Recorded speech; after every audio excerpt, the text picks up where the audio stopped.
গতকাল ফেসবুকের পাতায় দেখলাম ঢাকা শহরের মিরপুরে এক বাসার পাশের ঘরের ভিতরে, পাশের রুমের ভিতরে, এও আবার মেয়ের রুমের পাশের রুমে, মা দুঃখিনী ঈদের 4 দিন আগে মারা গেছে, কিন্তু মেয়ের খবর নাই।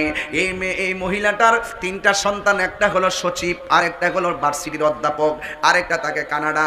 এই 3টা সন্তান প্রতিষ্ঠিত সন্তান, মেয়েটা অসুশিক্ষিতা, কিন্তু মেয়েটার রুমের পাশে মা 4 দিন আগে মরে আছে। ফাঁকে দেয় ঈদ আসছে, গরু জবাই হয়েছে, খাওয়া দাওয়া করছে, ছেলে মেয়েরা সবাই আনন্দিত আছে। কিন্তু ঈদের 4 দিন পরে পাশের ঘরের মধ্যে পচা গন্ধ আসতেছে।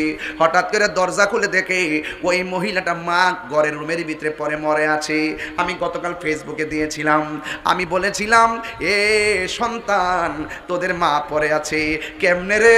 তোদের মুখের ভিতরে কুরবানির গোশত গেল, ঈদ আইছে, মার খবর কি তোরা একটা বার নিতে পারলি না?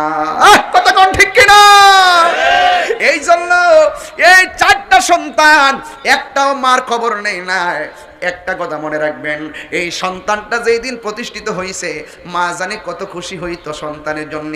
কত মানুষ কইতো, মহিলা তোর পোলা সচিব হয়েছে, তুই সান কফেল্লা মহিলা, ও মহিলা তোর ছেলে ভার্সিটির চাকরি পাইছে, তুই সান কফেল্লা মহিলা। আজকে সেই সন্তানের মা শেষ বয়সে মরে পচে গেছে, সন্তান তার ঈদের দিনও খবর নেই নাই। আমার কথা হলো প্রশাসনের কাছে তদন্ত করুন, এই অন্যায়ের বিচার করুন। এমন এই মহিলাটা হয়তো পরে পচে গেছে, ধরা পড়ছে। এমন অনেক মা আছে কষ্ট পাইতে পাইতে মারা যায়, মাইক দিয়ে এলান করে তারে কবর দেয়, কিন্তু মায়ের কষ্ট সমাজের কেউ জানে না, বাবার কষ্ট সমাজের কেউ জানে না। ওই মহিলাটা কান্না করে, ও বন্ধু দুঃখ রাখবো কোথায়? ওই নূরজাহান মহিলাটা সন্তানরে শিক্ষা দিছে, কিন্তু কুলাঙ্গার সন্তানগুলো মানুষ হতে পারে নাই। কথা বলেন ঠিক কিনা? মানুষ হতে পারে নাই। এই জন্য সন্তানকে মানুষ আগে বানানো লাগবো।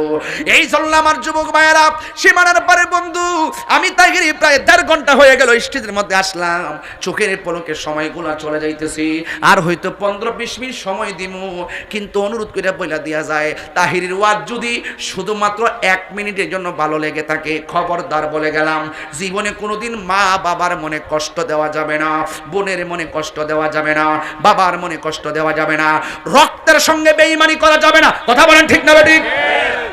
আজকে মা সন্তানকে শিক্ষা দিছে বলেই সন্তানটা আল্লাহরে ভয় পাইছে। আজকে সন্তানটারে আপনি শিক্ষা দিবেন, এ সন্তান তুমি বড় হইয়া তোমার মার খবর তুমি নেও না। তুমি কুরবানির গরুর গোশত ঢাকায় ফ্রিজের ভিতরে ঢুকাইলা, গ্রামের ভিতরে মা বাবার খবর তুমি নেও না। আপনারা একটা কথা মনে রাখবেন, এক সাহাবী আমার নবীকে এসে ডাক